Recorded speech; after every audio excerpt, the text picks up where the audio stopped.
بسم الله الرحمن الرحيم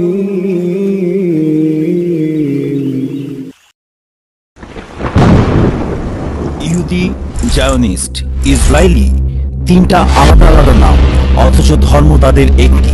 সেই ধর্মের নাম ইহুদি। এই ধর্মের ইতিহাস যেন এক পথভ্রষ্টতার ইতিহাস। এটি আনুমানিক 4000 বছরের ইতিহাস। বিশাল এক আখ্যান। এর সাথে জড়িয়ে রয়েছে মানব সভ্যতার সবচেয়ে বড় সংকট, পৌত্তলিক ও একেশ্বরবাদীদের দ্বন্দ্ব, ক্ষমতা, রাজনীতি ও ঘৃণ্য অপরাধের গল্প। এটা এমনই এক ইতিহাস যা আপনার চোখকে কপালে তুলবে, চোয়াল হাঁ হয়ে যাবে। ইতিহাসের এই নিকৃষ্ট দিক যা আপনার থেকে লুকিয়ে রাখা হয়েছিল। কারা এই ইহুদি জাতি? কি তাদের উদ্দেশ্য? কেনই বা তারা দিনকে দিন এত ক্ষমতাধর হয়ে উঠছে পৃথিবীর বুকে? সেসব আজকে আপনারা জানবেন ইতিহাসের আস্থাকূট থেকে। সেমিটিক বা মধ্যযুগীয় সভ্যতার মধ্যে অন্যতম প্রাচীন ধর্ম হিসেবে পরিচিত ইহুদি ধর্মের জাতির পিতা এবং মুসলিম ধর্মের জাতির পিতা একজনই। তিনি হলেন হযরত ইব্রাহিম আলাইহিসসালাম। হযরত ইব্রাহিম আলাইহিসসালামের দুই পুত্র হযরত ইসমাইল আলাইহিসসালাম এবং হযরত ইসাক আলাইহিসসালামের হাত ধরে যে দুটি বংশের গোড়াপত্তন ঘটে, সেই দুই বংশের মাধ্যমেই মহান রব্বুল আলামিন পৃথিবীতে দুইটি ধর্মের প্রসার ঘটান। পৃথিবীর ইতিহাসে সর্বশেষ এবং সর্বশ্রেষ্ঠ নবী হযরত মুহাম্মদ সাল্লাল্লাহু আলাইহি সাল্লাম যে বংশে জন্মগ্রহণ করেন, সেই কুরাইশ বংশের পূর্বপুরুষগণ ছিলেন হযরত ইসমাইল আলাইহিস সালামের বংশধর। অপরদিকে হযরত ইসাক আলাইহিস সালামের পুত্র ছিলেন হযরত ইয়াকুব আলাইহিস সালাম, যার অপর নাম ছিল ইসরাইল। মূলত ইহুদি বংশের প্রচলন হযরত ইয়াকুব আলাইহিস সালামের হাত ধরেই শুরু হয়। কুরআনে এই বংশকে আল্লাহ তাআলা বনি ইসরাইল নামে সম্বোধন করেছেন। এই বংশে অসংখ্য নবী রাসূল প্রেরণ করা হয়েছে। এখন খুব স্বাভাবিকভাবেই আপনার মনে প্রশ্ন জাগতে পারে, বনি ইসরায়েলের নাম কিভাবে ইহুদি হয়ে গেল? হযরত ইয়াকুব আলাইহিস সালামের 12 সন্তানের মধ্যে একজন সন্তানের নাম ছিল ইয়াহুদা। সে সন্তানের বংশই পরবর্তীতে সবচেয়ে বেশি বিস্তার লাভ করে, যার ফলে বনি ইসরায়েলেরই আরেক নাম হয়ে ওঠে ইহুদি। এখানে একটা বিষয় স্পষ্ট যে ইহুদি ধর্ম এবং ইহুদি বংশ দুটোই সম্পূর্ণ আলাদা। অর্থাৎ আপনি চাইলে ইহুদি ধর্মের অনুসারী হতে পারবেন, কিন্তু ইহুদি বংশের হতে পারবেন না। কেননা এর জন্য আপনার পরিবারকে হতে হবে ইহুদি বংশের উত্তরাধিকারী। বর্তমানে পৃথিবীতে যত ইহুদি আছে তারা সকলেই ইহুদি ধর্মের অনুসারী, কিন্তু এদের মধ্যে কতজনই ইহুদি বংশের উত্তরাধিকারী সে সম্পর্কে মহান রব্বুল আলামিনই একমাত্র অবগত। আমরা আপনাকে যে সময়ের ইতিহাস দেখাচ্ছি তা আজ থেকে প্রায় 4000 বছর আগে। 4000 বছরের পুরনো এই ধর্মের অনুসারীরা কেন আজ বিপদগামী? বিশেষ করে দাউদ আলাইহিসসালাম, সুলাইমান আলাইহিসসালাম, ইউসুফ আলাইহিসসালাম, মুসা আলাইহিসসালামের মতো নবীগণের আগমন যে বংশে ঘটেছিল, যে ধর্মের অনুসারীদের তারা আসমানি কিতাবের ঐশীবাণী শুনিয়েছিল, তারা কেন এক আল্লাহর উপাসনা ছেড়ে সিম্বল অফ গড বা ঈশ্বরের সাংকেতিক চিহ্নকে বিশ্বাস করছে, তা নিয়ে মানুষের মনে কৌতূহলের শেষ নেই। অথচ ইতিহাস ঘাটলে দেখা যায় প্রতিটা যুগে প্রতিটি নবীর সময়ই তারা পথভ্রষ্টতার সকল সীমা পার করেছিল। তাদেরকে বাগে আনতে কখনো কখনো তাদের উপর তরবারি চালানোর প্রয়োজনও হয়েছিল। তাদের যন্ত্রণায় অতিষ্ঠ হয়ে তাদেরকে হেদায়েতের দিকে আহ্বান করার জন্য প্রেরিত নবীরাও তাদের উপর মহান রব্বুল আলামিনের কাছে বদদোয়া করেছিল, যার কারণে তারা পরিণত হয়েছে অভিশপ্ত এক জাতি হিসেবে, যাদের ব্যাপারে আমাদের নবী হযরত মুহাম্মদ সাল্লাল্লাহু আলাইহি সাল্লামের ভবিষ্যৎবাণী ছিল, এরা পৃথিবীর যেখানেই যাবে সেখানেই বিতাড়িত হবে, অপমানিত হবে, লাঞ্ছিত হবে। হয়েছিল তাই। হযরত ইউসুফ আলাইহিস সালামের সময়কালে ইহুদি জাতি মিশরের রাজক্ষমতায় আরোহণ করেছিল। ধন সম্পদ, প্রভাব প্রতিপত্তিতে তারা সকলের চেয়ে এগিয়ে ছিল। মহান রব্বুল আলামিনের সকল নিয়ামত তাদের মাথার উপর ছায়া বর্ষণ করেছিল। মহান রব্বুল আলামিনের অগণিত নিয়ামত পেয়ে তারা দিনকে দিন হয়ে উঠেছিল বেপরোয়া, অহংকারী এবং অত্যাচারী। আল্লাহর প্রেরিত বাণী অগ্রাহ্য করে নানান অপরাধে লিপ্ত হয়ে উঠেছিল। সে সময় মহান রব্বুল আলামিন তাদের উপর থেকে নিজের রহমত উঠিয়ে নেয়। তারা প্রভাব প্রতিপত্তি হারিয়ে দাসে পরিণত হয়। তাদের উপর চড়াও হয় ফারাও সম্রাটদের অত্যাচার। ফারাওদের জুলুমের পরিমাণ এতটাই ছিল, তারা সর্বদা ইয়ানাফসি ইয়ানাফসি করত এবং সৃষ্টিকর্তার কাছে এই বিপদ থেকে রক্ষা পাওয়ার জন্য প্রার্থনা করত।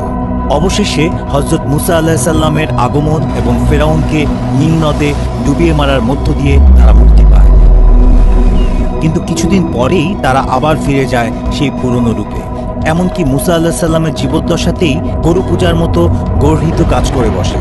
তখন তাদেরকে শাস্তি দেওয়ার জন্য আল্লাহর নির্দেশে সকল গরু পূজারীকে হত্যা করা হয়। অতঃপর মুসা আলাইহিস সালাম বনি ইসরায়েল গোষ্ঠীকে নিয়ে রওনা হন কেনান অঞ্চলে। এই সেই কেনান যা বর্তমানে ফিলিস্তিন নামে পরিচিত, যেখানে অবস্থিত রয়েছে মুসলমানদের প্রথম কিবলা। কেনান সম্পর্কে ইহুদিদের বিশ্বাস, এই অঞ্চলের ব্যাপারে হযরত ইয়াকুব আলাইহিস সালামকে স্বপ্নের মাধ্যমে আল্লাহর পক্ষ থেকে ওয়াদা করা হয়েছিল যে একদা এই অঞ্চল ইয়াকুব আলাইহিস সালামের বংশধরদের দেয়া হবে। তারা আজও সেই বিশ্বাস নিয়েই বেঁচে আছে। কেনান বা ফিলিস্তিন নিয়ে সামনে আরও আলোচনা করা হবে। মুসা আলাইহিস সালামের সাথে কেনানে আসার পর তারা কিছুটা সুস্থির এবং সভ্য হলেও মুসা আলাইহিস সালামের ওফাতের পরপর তারা পুনরায় পাপের রাস্তা বেছে নিতে থাকে। একটা সময় তাদের সীমালঙ্ঘন এতটাই ভয়াবহ পর্যায়ে পৌঁছায় যে তারা সত্যিকার অর্থেই পথভ্রষ্ট হয়ে যায় এবং মূর্তি পূজা শুরু করে। তখন তাদের ঐক্যতা নষ্ট হয়, ফলে বিদেশি শক্তি তাদের উপর নিজেদের কর্তৃত্ব প্রতিষ্ঠা করে। কয়েকশো বছর ইহুদিরা নিজ ভূমিতেই মানবেতর জীবনযাপন করতে থাকে। এবারও তাদের উপর অত্যাচার দেখে মহান রব্বুল আলামিনের রহমত তাদের উপর বর্ষণ হয়। হযরত দাউদ আলাইহিস সালাম এসে তাদেরকে পৌত্তলিক তথা মূর্তি পূজারীদের হাত থেকে রক্ষা করে। দাউদ আলাইহিস সালাম এবং ওনার ছেলে হযরত সুলাইমান আলাইহিস সালামের হাত ধরে ইহুদি জাতি আবার পৃথিবীর বুকে শ্রেষ্ঠত্ব অর্জন করে। হযরত সুলাইমান আলাইহিস সালাম ফিলিস্তিনে অবস্থিত প্রথম কিবলা বাইতুল মুকাদ্দাসের পুনর্নির্মাণ করেন। বাইতুল মুকাদ্দাস নিয়ে একটা ভ্রান্তি আমাদের সমাজে বহুকাল ধরে প্রচলিত আছে। অনেকে বিশ্বাস করে সোনালী রঙের যে গম্বুজের ছবি আমরা সচরাচর দেখি বাইতুল মুকাদ্দাস সেটাই। আবার অনেকে অস্বীকার করে বলে যে এর পাশে ছোট্ট করে কালো রঙের যে গম্বুজ দেখা যায় সেটি আসল বাইতুল মুকাদ্দাস। সোনালী রঙেরটা ইহুদিদের উপাসনালয়। এখানে উভয় পক্ষই ভুল করে। সোনালী আকৃতির গম্বুজ যেখানে অবস্থিত সেখানে প্রায় 1700 বছর পূর্বে ইহুদিদের উপাসনালয় ছিল। পরবর্তীতে সেই মন্দির ধ্বংস হলে তা কয়েকশো বছর পর্যন্ত খালি অবস্থায় থাকে। অতঃপর হযরত ওমর রাদিয়াল্লাহু তাআলা ফিলিস্তিন বিজয়ের পর সেখানে মসজিদ নির্মাণ করেন। মূলত যুগে যুগে বাইতুল মুকাদ্দাস বেশ অনেকবারই যুদ্ধের কবলে পড়েছে, প্রতিহিংসার শিকার হয়েছে, যার কারণে ধ্বংস হয়েছে বহুবার। যতবার বাইতুল মুকাদ্দাস ধ্বংস হয়েছে ততবারই তা কোনো না কোনো নবী বা মুসলিম শাসকের হাতে নির্মিত হয়েছে। সুতরাং সোনালী রঙের গম্বুজ যা ডোম অব দ্য রক হিসেবে পরিচিত আর কালো রঙের গম্বুজ যা টেম্পল অব সুলাইমান হিসেবে পরিচিত তা উভয়ই বাইতুল মুকাদ্দাস বা মসজিদুল আকসা। উভয় গম্বুজকে ঘিরে যে বাউন্ডারি দেওয়া সেই বাউন্ডারির মধ্যে যে কোনো এক জায়গায় নামাজ আদায় করলেই মসজিদুল আকসায় নামাজ আদায় করার সওয়াব পাওয়া যাবে। এবার চলুন ফিরে আসা যাক ইহুদিদের ইতিহাসে। হযরত সুলাইমান আলাইহিস সালামের মৃত্যুর পর ইহুদিরা খুব বেশি দিন মহান রব্বুল আলামিনের ইবাদতে লিপ্ত থাকেননি। তারা আস্তে ধীরে আবার শয়তানের উপাসনায় মত্ত হয়ে যায়। তাদের শাসকেরা অগ্নি পূজা করত। মুসা আলাইহিস সালামের মাধ্যমে যে আসমানি কিতাব তাওরাত তাদেরকে জীবন বিধান হিসেবে দেওয়া হয়েছিল তাতে তারা নিজেদের সুবিধামতো পরিমার্জন করার ধৃষ্টতা দেখায়। তাদের এমন নির্লজ্জতার কারণে তারা বারবার আল্লাহর শাস্তির মুখে পড়ে। কখনো গৃহহীন হয়ে যাযাবরের মতো ঘুরেছে, কখনো গণহত্যার শিকার হয়েছে, যার মধ্যে উল্লেখযোগ্য ছিল ব্যাবিলনীয় সাম্রাজ্যের দ্বারা গণহত্যার শিকার হওয়া, রোমান সাম্রাজ্যের দ্বারা সিরিয়া থেকে বিতাড়িত হয়ে আরব ভূখণ্ডে আশ্রয় নেয় এবং সেখানেও 100 বছরের বেশি টিকতে পারেনি। হযরত মুহাম্মদ সাল্লাল্লাহু আলাইহি সাল্লামের সময় আরব থেকে বিতাড়িত হয়ে পৃথিবীর বিভিন্ন স্থানে যাযাবরের মতো ঘুরে বেরিয়ে তারা চলে যায় ইউরোপে। আজ ইসরায়েল রাষ্ট্রের এত ঘনিষ্ঠ বন্ধু ইউরোপও ইহুদিদের ইউরোপের মাটিতে আশ্রয় দেয়নি, দূর দূর করে তাড়িয়ে দিয়েছিল, গণহত্যা চালিয়েছিল। এক ইউরোপিয়ান শাসক অ্যাডলফ হিটলারই নিজ হাতে হত্যা করেছিল 60 লক্ষ ইহুদি, ইতিহাসে যা হলোকাস্ট নামে পরিচিত। তবে ইহুদিদের এমন অপদস্থ হওয়া বা কঠিন শাস্তির মুখে পড়ার ব্যাপারটা যে শুধুমাত্র মহান রব্বুল আলামিনের অবাধ্যতার কারণে এমন নয়। ঐতিহাসিকগণ দাবি করেন ইহুদিরা সবসময় বেশ ধূর্ত, চালাক এবং বেঈমান চরিত্রের অধিকারী ছিল। তারা যখন যে স্থানে বসবাস শুরু করত প্রথমে সেখানকার স্থানীয়দের সাথে ভাব জমিয়ে তাদের থেকে জায়গা জমি কিনত, তারপর ধীরে ধীরে তাদের উচ্ছেদ করে দিয়ে নিজেরা দখল করে বসবাস শুরু করত।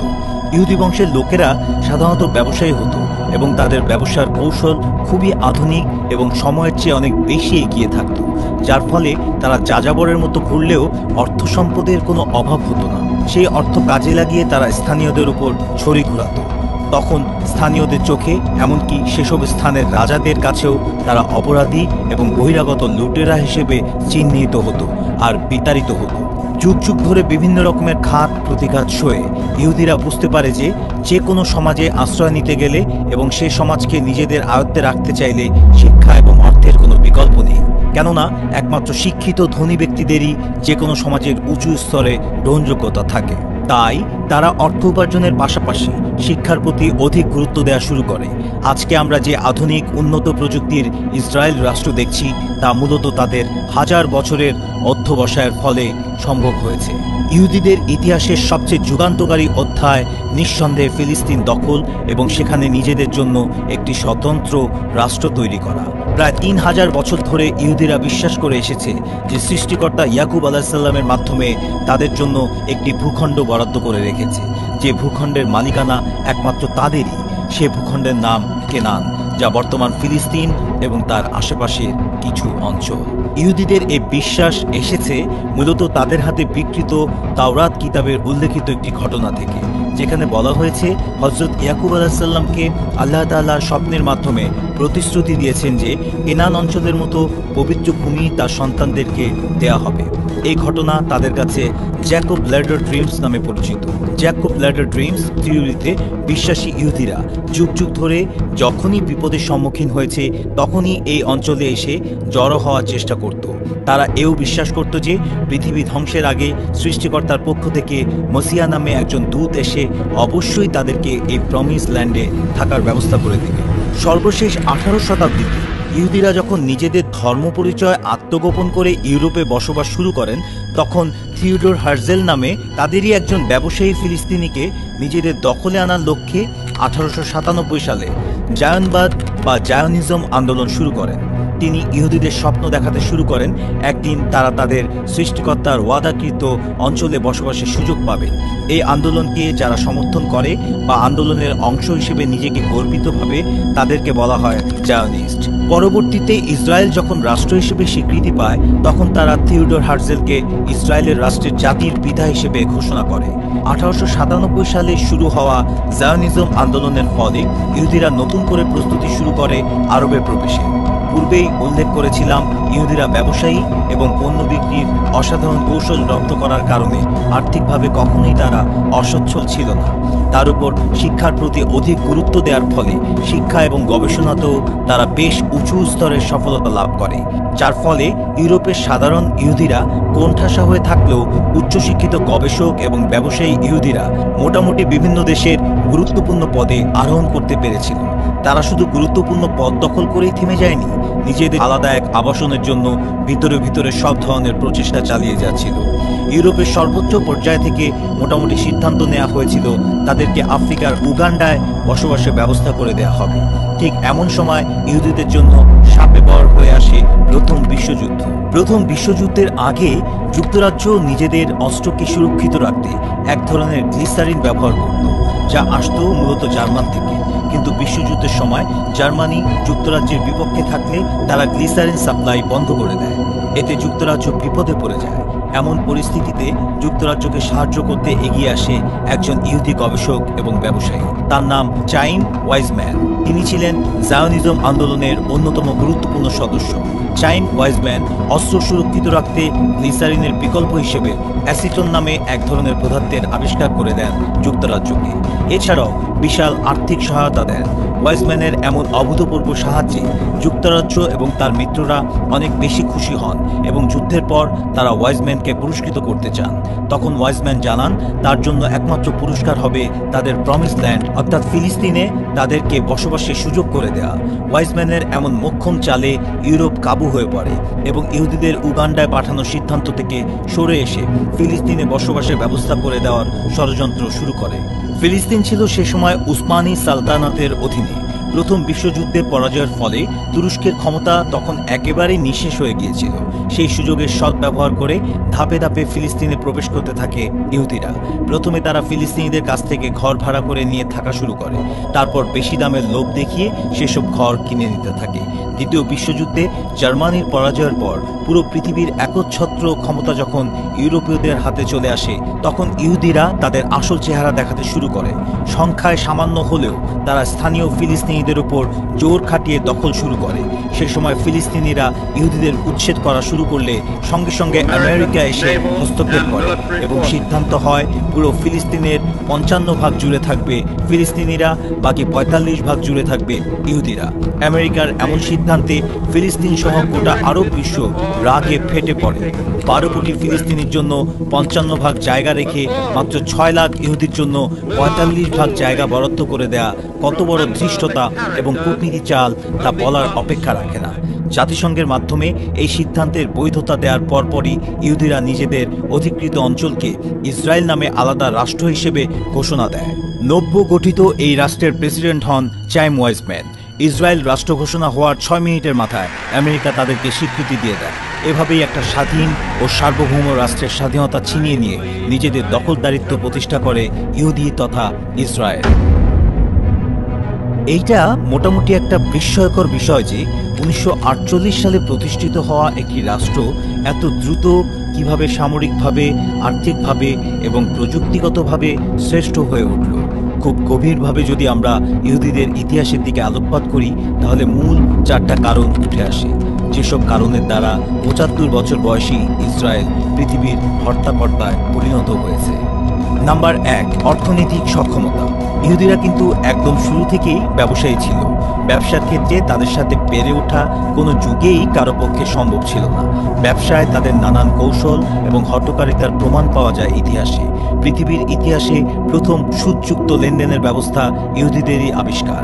আজকের বিশ্বে আমরা যত বড় বড় শিল্প প্রতিষ্ঠান দেখি, হোক তা পেপসি, কোকাকোলা কিংবা ফেসবুক, গুগল, অ্যাপল, মাইক্রোসফট, পেপ্যালের মতো প্রতিষ্ঠান, সবকিছুই ইহুদিদের প্রতিষ্ঠিত এবং ইহুদিদের দ্বারা পরিচালিত।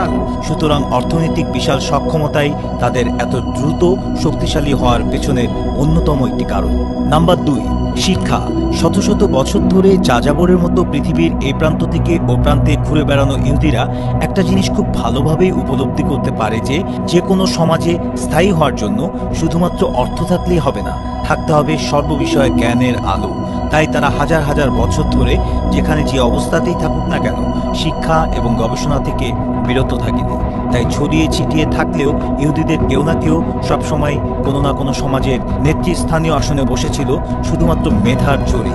ইসরায়েল যখন প্রতিষ্ঠা পায়, তখন সর্বপ্রথম তারা অত্যাধুনিক সব গবেষণা কেন্দ্র স্থাপন করা শুরু করে। এমনকি কেউ নিজ উদ্যোগে কোনো কিছু নিয়ে গবেষণা করতে চাইলে সরকারের পক্ষ থেকে সর্ব ধরনের সহযোগিতা করা হবে এমন নিয়মও জারি করা হয়। তাই তরুণ সমাজ নানান গবেষণা লিপ্ত হয়ে প্রযুক্তিগতভাবে ইসরায়েলকে আকাশচুম্বী সফলতা এনে দেয়। 3 নম্বর কারণ, আমেরিকা। ইসরায়েলের সূচনা লগ্ন থেকে আজ পর্যন্ত ইসরায়েলের যত রকমের সহযোগিতার প্রয়োজন হয়েছে তা বিনা সংকোচে, বিনা প্রশ্নে আমেরিকা করে এসেছে। শুরুতে নিজ স্বার্থে ইসরায়েলকে সহযোগিতা করে আসলেও বর্তমান পরিস্থিতি বলছে ভিন্ন কথা, কেননা এখন খোদ আমেরিকায় হয়ে উঠেছে ইসরায়েলের হাতের পুতুল। আমেরিকাকে যদি বিশ্ব পরাশক্তি হিসেবে কেউ টিকিয়ে রাখতে পারে, তা একমাত্র ইসরায়েলই পারে। আমেরিকার যত গুরুত্বপূর্ণ সিদ্ধান্ত নেওয়া হয় তা মূলত ইহুদিদের থেকে অনুমতি নিয়েই নেওয়া হয়। একদা যে দেশকে ছেলের মতো করে লালন পালন করেছিল আমেরিকা, আজ সে দেশই বাবা হয়ে মাথায় চড়ে বসেছে আমেরিকা। কারণ নম্বর 4, বাইতুল মুকাদ্দাস। জানি আপনি অবাক হচ্ছেন, বাইতুল মুকাদ্দাস কিভাবে ইসরায়েলের পরাশক্তি হয়ে ওঠার কারণ হতে পারে। একথা আমরা সবাই জানি যে বাইতুল মুকাদ্দাস তথা ফিলিস্তিন ভূখণ্ড পৃথিবীর অন্যতম পবিত্র একটি ভূমি। তবে এই ভূমি যেমন পবিত্র, তেমন ভৌগোলিকভাবেও বেশ গুরুত্বপূর্ণ। আর এ ব্যাপারে প্রায় অনেক ঐতিহাসিকগণই একমত পোষণ করেছেন যে যুগে যুগে যে সম্প্রদায়ের হাতে বাইতুল মুকাদ্দাসের শাসনভার ছিল, সে যুগে তারাই পৃথিবী শাসন করেছে। উদাহরণস্বরূপ, ঈসা আলাইহিস সালামের আগমনের পূর্বে পৃথিবীতে ইহুদিদের রাজত্ব ছিল। সে সময় তাদের বসবাস ছিল বাইতুল মুকাদ্দাসে। তখন তাদেরই আইন ছিল পৃথিবীবাসীর জন্য শিরোধার্য। অতঃপর ঈসা আলাইহিস সালামের আগমনের পরে রোমান এবং পারস্যের সম্রাট যখন খ্রিস্টান ধর্ম গ্রহণ করে তখন তারা পুরো পৃথিবী শাসন করতে থাকে, কেননা বাইতুল মুকাদ্দাস ছিল তখন পারস্যের অধীনে।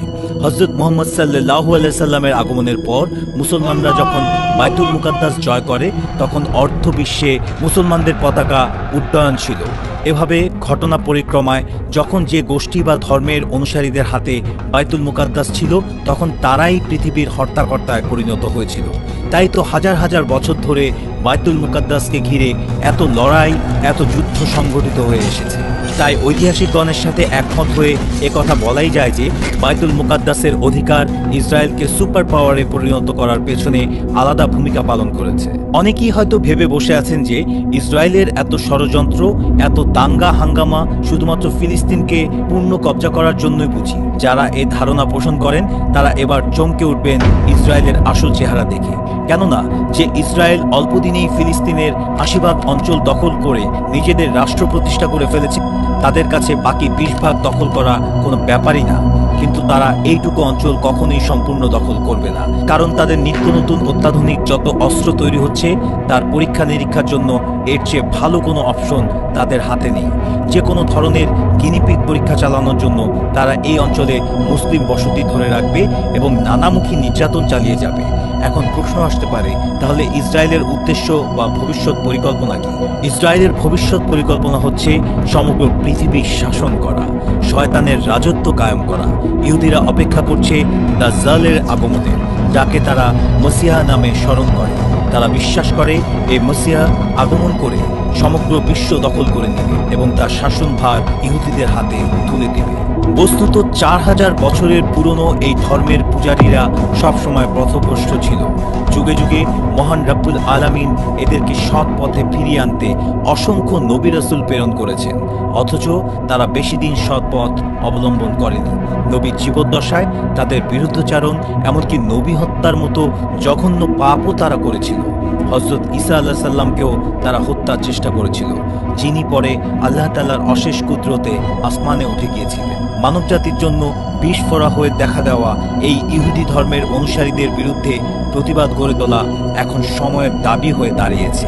অন্যথায় এদের ষড়যন্ত্রে পৃথিবী ধীরে ধীরে পরিণত হবে মনুষ্যত্ববিহীন এক বিরান ভূমিতে।